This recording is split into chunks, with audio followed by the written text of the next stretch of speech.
This is Matt with Olympus Reptiles, and this is Camera Guy Kurt with Olympus Reptiles. And you're watching the first ever episode of Olympus Reptiles Herpetological News. That's right, our very own news channel where we're going to spread herps around the world, because that's what we do here at Olympus Reptiles. Let me tell you a little bit about this channel before we get started. One, stay to the very end and you'll see a really cool interview where you have to sit down with Going Yooper and talk with him. But before then, we're going to review several channels that we've recently been watching on YouTube, tell you some of the cool stuff they're doing and what we think about them. So make sure, stay with this very serious news channel, the Olympus Reptiles Herp News. To start out, there's a small channel out there they're called the Serpents Cave, which is pretty interesting, and they did a room tour, and I'm pretty sure it's his wife was dressed up. She just got done with a St. Patty's Day party, so go check that out. You can see all of their animals. It's a pretty good show. Hey all you cavies, we're going to do our 2018 reptile room update. It's pretty late, but we're going to get to it now. I also had the chance to review Nerd, New England Reptile Distributors. And what did I see? But Kevin's been hatching a whole bunch of albino water monitors, proving once again that yes, Kevin has better shit than you or I. They're all sacking out and going to sleep. They got a lot of yolk to absorb. Next, the big thing in reptiles was the show at Tinley this last weekend. And if you want to see a really good episode, Hissy Fit Reptiles did a whole thing where they went and interviewed a bunch of people there at the show. So go check that out, and it's really entertaining. Another channel I came across in my travels was DEA Exotics. And you have to go watch DEA, specifically vlog number 91. If you watch vlog number 91 and you watch it in its entirety, you're going to see his hog take one from behind. Now, get your mind out the gutter. We're talking a hog nose eating a mouse backwards here, but it's certainly a hog taking one from behind. And Matt, do you like blondes? Why? I better say yes, since Question Girl is one. What about Arizona blondes? Maybe? Specifically, Arizona blonde tarantulas. You know, I've never been much of a leg man, but I still want to learn about them. Well, if you want to learn about them, check out CristalWildForReptiles, where she talks about the good, spiders, specifically tarantulas, that you should check out if you want to be starting in the tarantula, having them, and which one she thinks is a good starter spider. For an Arizona blonde, they're $50 tarantula that will be absolutely slow, sweet, and they eat once a month. It's just a great thing, and they're beautiful. They're my very favorite. Very cool. When you get a chance, you should swing on over to TnT Balls. I went over there and I happened to catch him doing a live episode, and I just popped on in to say hi, and he showed me his favorite snake, which, when your name is TnT Balls and your favorite snake's a boa constrictor, but it's really pretty. He also pulled out one awesome ball python, and I want to make sure and give it justice. It was a vanilla orange ghost het clown butter. Looked amazing. Keep up the good work, TnT. And another channel that I was checking out is KB Reptiles. They have a new kind of lens in their video. Basically, it's a really skinny one, and I think the reason they're using it is because it makes them look taller. But go and check them out if you want to see what that new lens looks like. You can tell Kurt wants to find one of those lenses. I've also been watching Viperkeeper. He's a little bit of a bigger channel, but Viperkeeper is always fun to watch. Although Viperkeeper, I got a bone to pick with you. You're on my list because he got rid of one of my all-time favorite rattlesnakes and recently bagged up and shipped off his Southwest speckled rattlesnakes. And do you know Brian Kusko? I do know Brian. And do you know Miguel? I do know Miguel. AEP? Well, Brian said on his channel that they're pretty close and they might be getting married. So Miguel actually inspires me a lot, and thank you, Miguel, for all the inspiration, and we're thinking about getting married.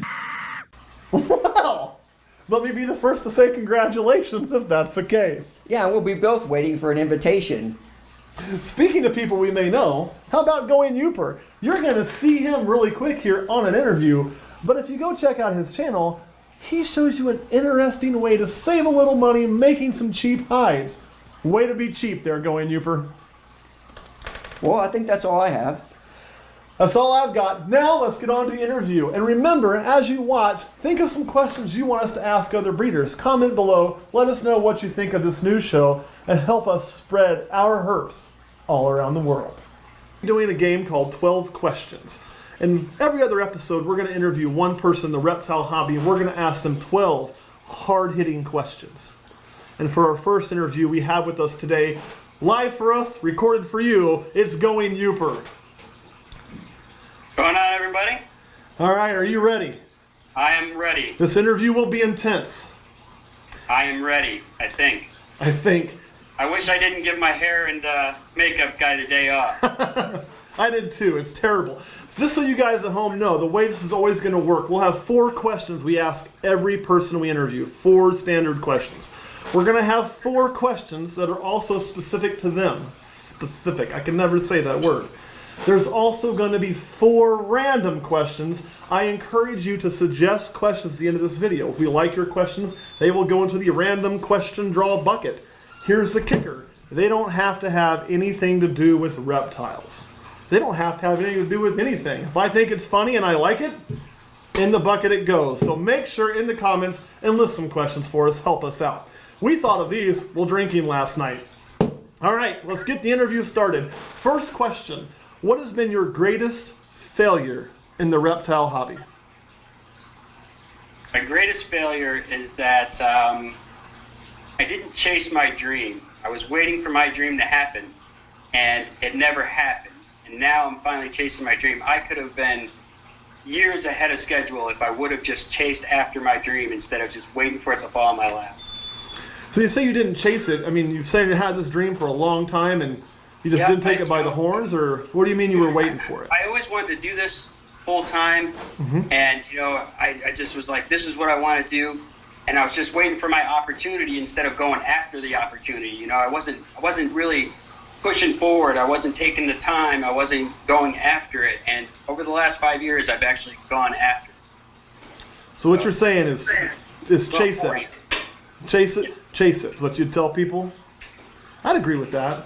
And that brings us to our next question. What's been your greatest success in the reptile hobby? I would have to say I did a demonstration at a state park last year. It was my first one. And it was a lot of people that were not familiar with snakes. And I thought there would be 10 people there. Ended up being almost 70 people. And the director of the place was so impressed. She's never had a group of people that big for one of their things that they did at this park. And she sent me a Christmas card last Christmas. I mean, it was a great feeling. I walked away that day feeling better than I have in a very long time. So I think that has to be it. Now, in that display, what did you take to display for that show? All my snakes I handle often. I'm kind of lucky enough to have the time to do that. And I took a gigantic female lesser that is about to drop me some eggs here pretty soon. I took my little wobblehead spinner. He is the kindest snake in the world. I took a lot of things. I actually took my Amazon tree boa. That was a little bit fun. Yeah, they're not usually the kindest thing in the world.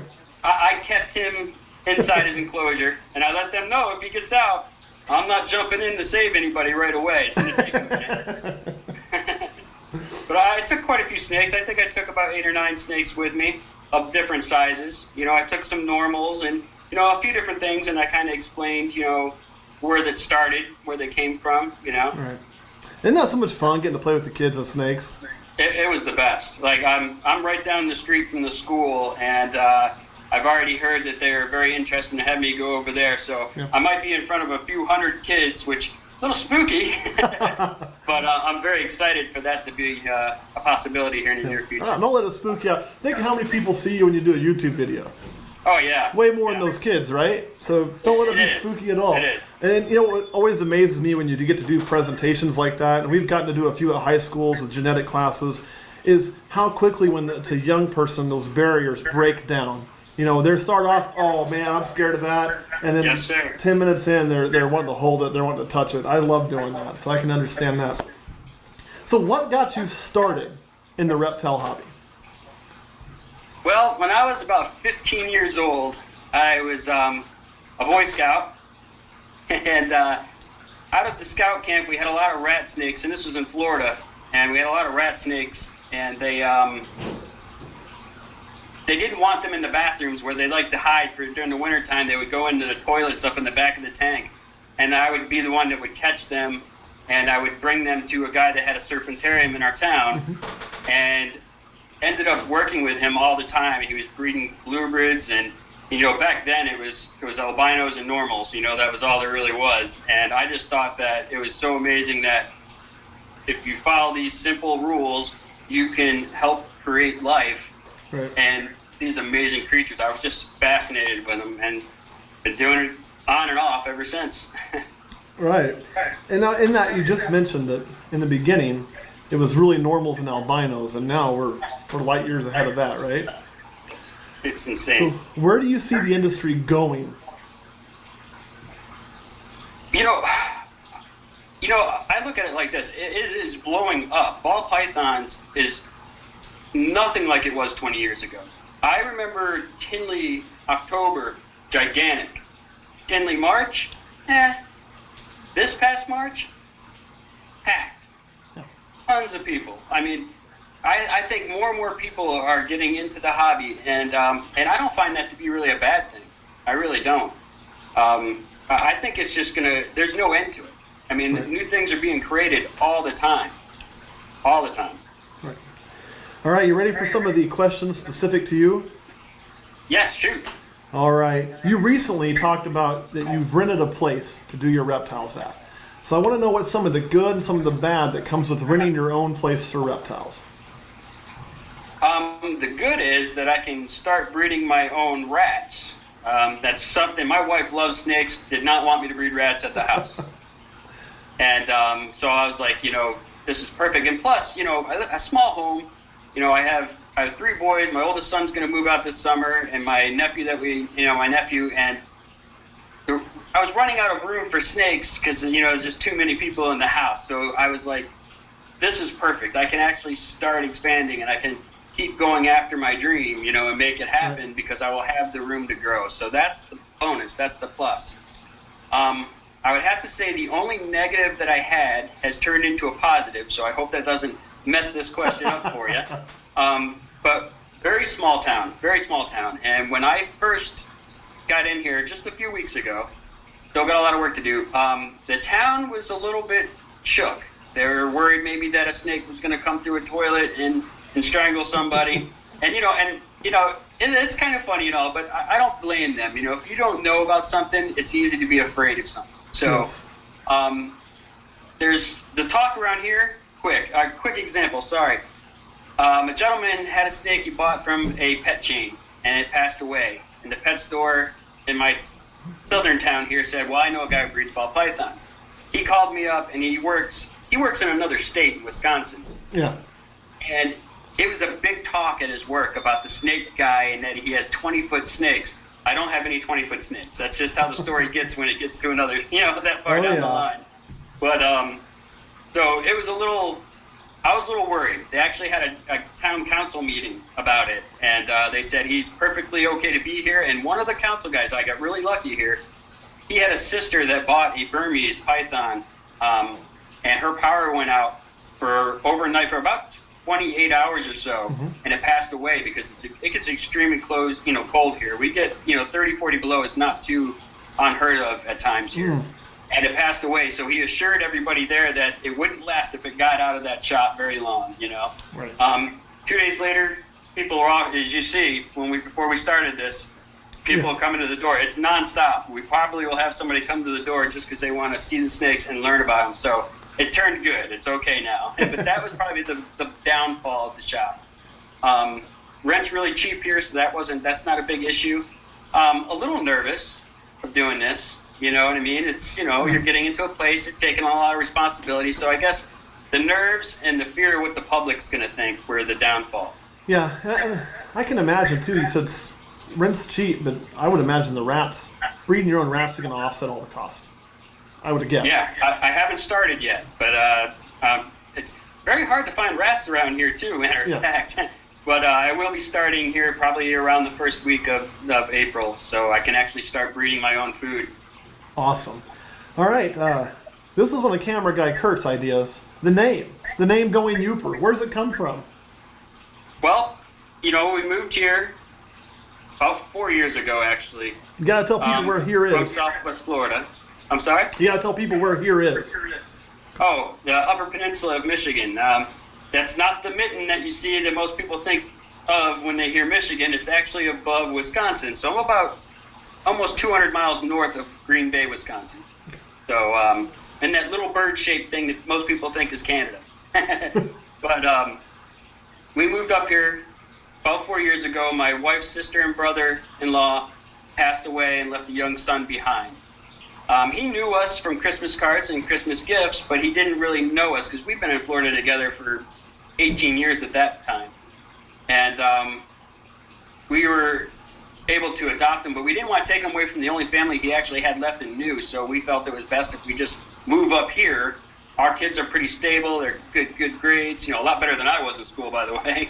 But, we just felt it was easier, so we came up here, and I used to have a motovlog channel a long time ago, and a little bit of trouble with that. So I wanted to make a new channel, and it started out as a Florida boy learning to be a Yooper. That's what they call people in the UP is Yoopers.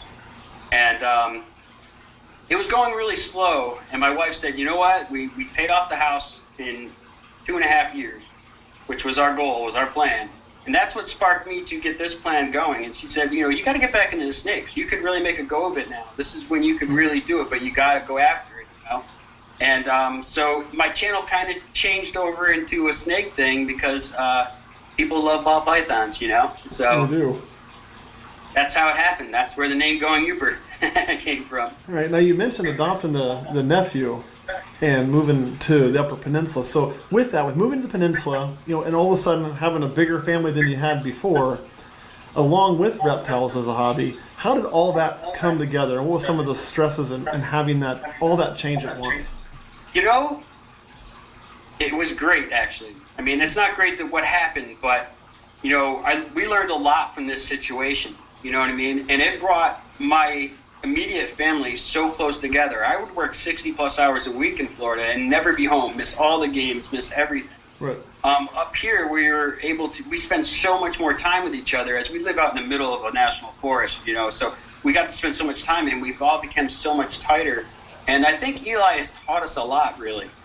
He's taught us how to actually be a better family. And I'm not saying that for ahs and oohs, that's really what happened. And it, he loves the snake thing. He goes to school and he talks about how his uncle is, has all these snakes, and it's just been really good for all of us. It really has. So, All right, and then last one from this segment. In 20 plus years, what's the biggest changes that you've seen?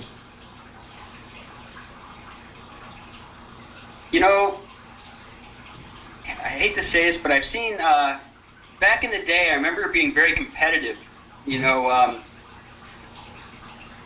people back in the day, they didn't want to share any of their info. They didn't want to tell anybody. They want to be the ones that are creating this kind of morph. And it was very secretive and very, very tight-lipped. And, now I see so many people reaching out, helping each other, giving good advice because it's in our best interest. It's in my best interest for you to do very well because I might end up with one of your hatchlings or morphs one day. Absolutely. And I want that to be in the best condition possible if I'm going to bring it into my community. So I think that's the biggest thing. People are more willing to work with each other. Even some of those older guys that back in the day that didn't like to share their info have really opened up. And I think that's awesome. Really is. I haven't been in it for 20 years, but I agree with that's a good thing because the more of us that are successful, the bigger the hobby grows. And the bigger the hobby grows, the bigger the customer base for everybody. And if you're looking at this as a hobby and a business, you have to grow it. That's the only way it's going to be successful. Plenty of pie to go around, and I've been doing this for myself for about 20 years on and off. Like I said, I wasn't chasing that dream down. And I didn't plan anything. I didn't have any goals set. I just figured that's what I want to do, so it's so, and it didn't work that way. I couldn't figure out why. How come it ain't working, you know? Yeah. And since I've actually really put my time into it, things are happening. Right. You know what I mean? And it's inspired me to keep moving forward. So it's been great. All right, well, you ready for the cup of randomness?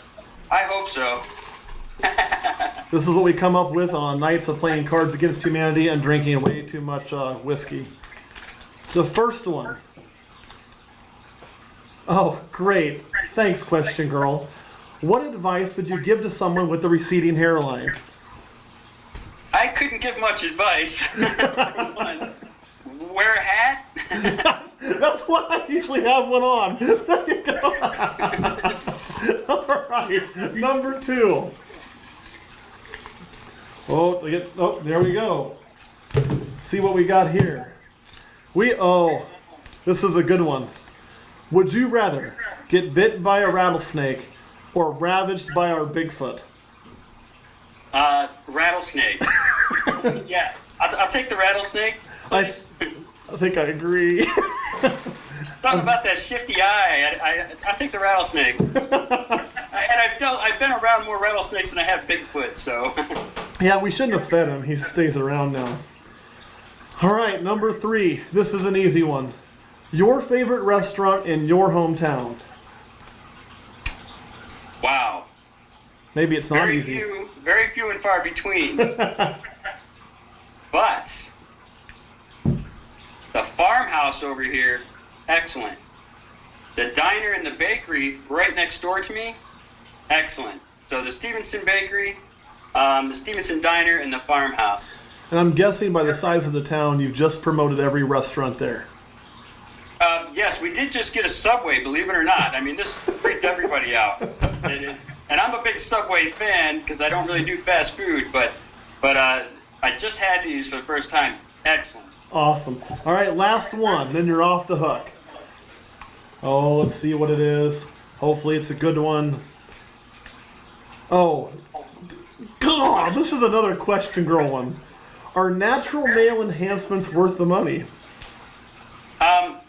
I'll tell you next week. Good answer. All right. That was Going Yooper. I hope you guys enjoyed that as much as I did. If you're not on his channel, you probably should be. Go check it out. One thing I really enjoy about it is there's a lot of family basis in there, too. I mean, you're talking about a guy that moved his entire family from Florida to the Upper Peninsula where it's 30 to 40 below. And I'm telling you, as a Kansas guy, that's too cold for even me, you know, to help out the rest of his family. And that's just an amazing thing to do as a human being. So we're proud to have you as our first interview. What'd you think of it, the whole thing so far? This is amazing, and I can tell you right now, it's a hit. And not just because I was on it, but I like this. I like the innovation of this. I think is going to go a long way. And I'm very humbled and honored to be part of this first show. So thank you, Question Girl, Kurt, Matt. Thank you so much. All right. Just awesome. Well, thank you so much. We're going to hop up off of here. Hopefully you guys enjoy. Don't forget to give us some questions in those comments.